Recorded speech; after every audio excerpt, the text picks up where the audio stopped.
21 chaves para romper e acelerar o sobrenatural, que é maravilhoso também. É o segundo do pastor. Né? Na verdade, ele é o terceiro, é que o segundo não tá aí. É que é o terceiro, né? É. Muito bom esse livro aqui. Ele complementa o Curando nas Ruas. Eu diria que assim, a base de tudo. Mas, pastor, quando você lançou esse são esses dois. Quando você lançou esse livro, Curando nas Ruas e o Ministério, você tinha ideia que a dimensão que ia se tornar? Que hoje você tem a visão de ter em cada município, mas lá atrás, quando começou, você tinha ideia que hoje você viajou no Brasil inteiro e até fora do Brasil por causa desse ministério. Você imaginava isso lá no começo? Não, nada. Nada, de maneira alguma. O que eu gosto do Papai do Céu, né, que eu acho maravilhoso, o Espírito Santo e tudo, é que assim, ele nunca dá a visão completa. Né? Ele nunca mostra assim, filho, ó, tá aí, ó, 100% do quebra-cabeça montado. Não, ele dá uma pecinha, aí eu vou lá, pego essa pecinha e encaixo ela, eu sou fiel no pouco. Aí ele vai lá e mostra mais a outra pecinha, e aí ele vai colando.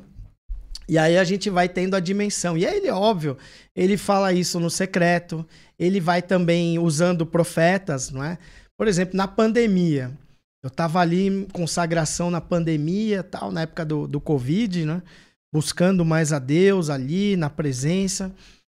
Deus usou, foram mais de 20 bocas proféticas, de 20 pessoas diferentes que não se conheciam, falando que eu ia para as nações. E cada hora era um negócio, eu tô vendo passaporte, eu tô vendo passaporte vermelho, tô vendo Europa, tô vendo não sei o que. E assim, amém, glória a Deus. Eis-me aqui, não é? Vamos, sem nenhum glamour, não é? Vamos fazer aquilo que o Senhor quer. Mas aí, de repente, as coisas vão começando a se estruturar. E a gente vai desfrutando desse caminhar, né?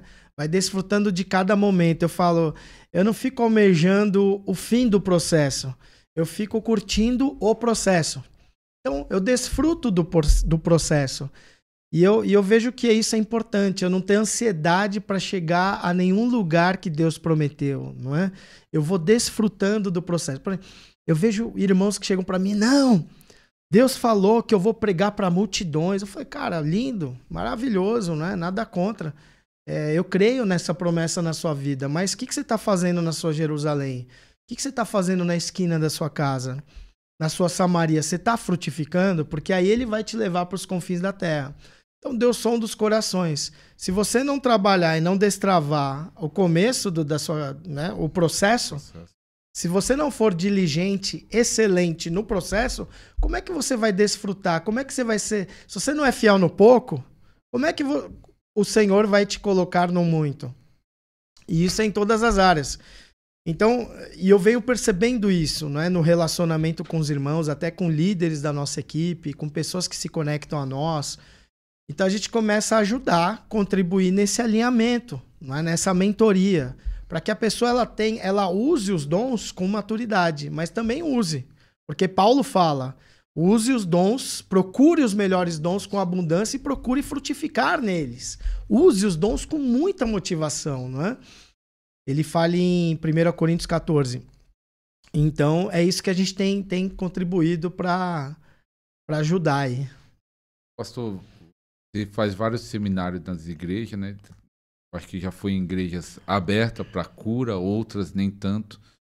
Mas eu já ministrei campanha de cura, né? Não tanto igual o pastor, viajando o Brasil inteiro. Estamos engateando. Mas nós chegamos em igreja que 90% dos membros estão doentes. E alguns ensinamentos em algumas igrejas que acho que foi até Deus que colocou a doença, é um castigo, vários pensamentos que não é nem bíblico. Como você faz quando você chega lá para ter o seminário, ter a escola Curando nas Ruas, você vê muito ensinamento sobre cura totalmente diferente da Bíblia?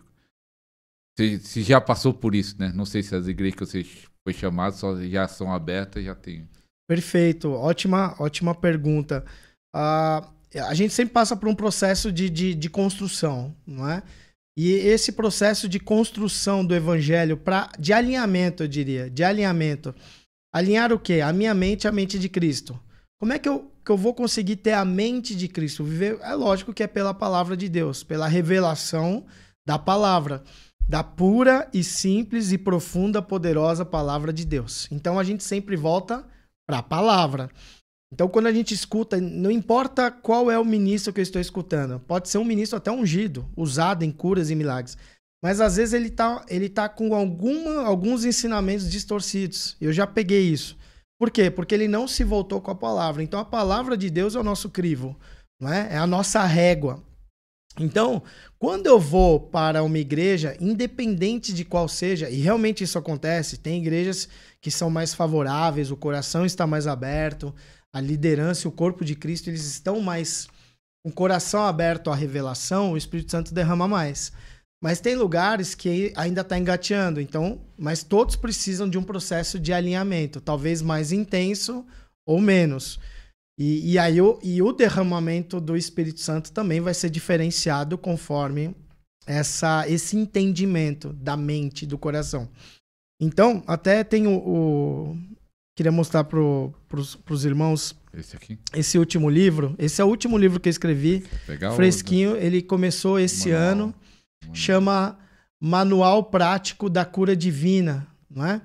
Aprendendo, como é que é? Aprendendo a curar os enfermos de forma prática. Exato, aprendendo a curar os enfermos de forma prática. Esse livro, assim, foi o último, né? Então eu sou suspeito, cada livro eu amo, não é? Mas esse aí, bom filho, livro.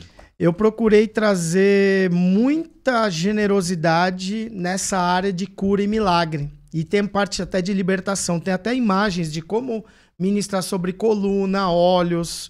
Tem até dica para ressuscitar mortos, aí eu coloco. Dicas, que decretos que eu faço, o que eu falo. Né? Tem muita coisa. Cura de artrite, artrose.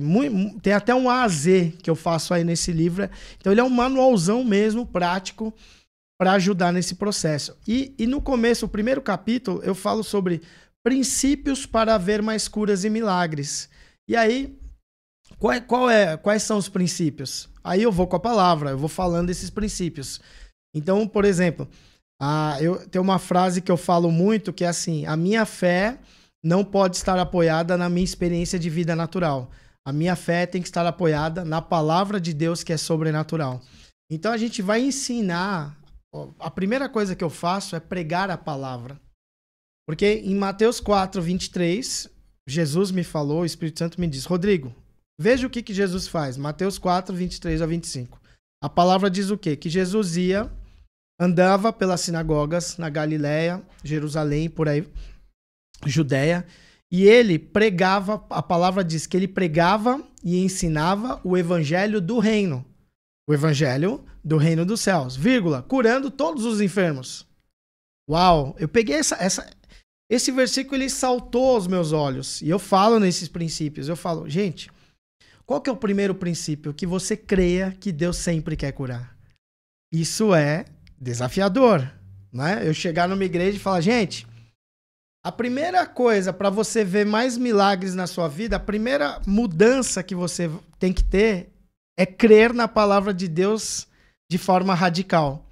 E crer que Deus quer curar sempre. 100% instantaneamente. Então, assim, eu não tenho outro pensamento. Eu falo, não, você tem que crer que Deus quer curar e que é 100%. Não é porque Jesus ele ia e curava grandes multidões. E grandes multidões... que é grandes multidões? Pesquisa. Ele multiplicou pães e peixes para 5.000 homens, sem contar mulheres e crianças. Ou seja, devia ter lá uma média de 15.000, 20.000 pessoas. E a palavra diz que todos que estavam enfermos eram curados 100%, instantaneamente. Aí eu falei, cara, eu tenho que crer nisso. A minha mente tem que ser trabalhada nisso. Não quer dizer que eu ore por todos e todos são curados. Não quer dizer que todos são curados 100% instantaneamente. Mas eu continuo crendo. Eu tenho que trabalhar a minha fé sempre agindo nessa fé. Eu não posso atrapalhar o poder de Deus pela minha fraqueza de fé, pela minha pequena fé. Então eu tenho que aumentar a minha ousadia, a minha fé, que vem do Espírito, mas ele vai ativar a minha alma para que eu creia que todos serão curados. Então eu não diminuo isso. Não é? Ah, mas não foi curado? Não, então a gente ora amanhã e ele vai ser curado. Então, isso até quando? Até a pessoa morrer, ou até a pessoa ir para Jesus. Eu glorifico a Deus e continuo crendo que ela vai ser curada. E com essa palavra provocativa, com esse confronto, com este ensino, que é a base da Bíblia, a gente começa a ver muita gente curada. Já são, sei lá, mais de 12 mil curas e milagres, e só tem aumentado, né? A cada lugar que a gente vai, a gente vê uma média de 100, cento e poucas curas e milagres. O ministério da libertação é fundamental. Muitas pessoas estão presas em feitiçaria, presas em maldições familiares, presas no pecado, no vício. E Deus está levantando uma geração forte para libertar os que estão cativos, porque a Bíblia fala: para isso se manifestou o Filho de Deus, para desfazer as obras do diabo. Então Deus está levantando a sua igreja para libertar os que estão presos, e Deus quer levantar a sua vida, Deus quer levantar o seu ministério. O tempo está acabando, estamos nas últimas horas, nos últimos minutos.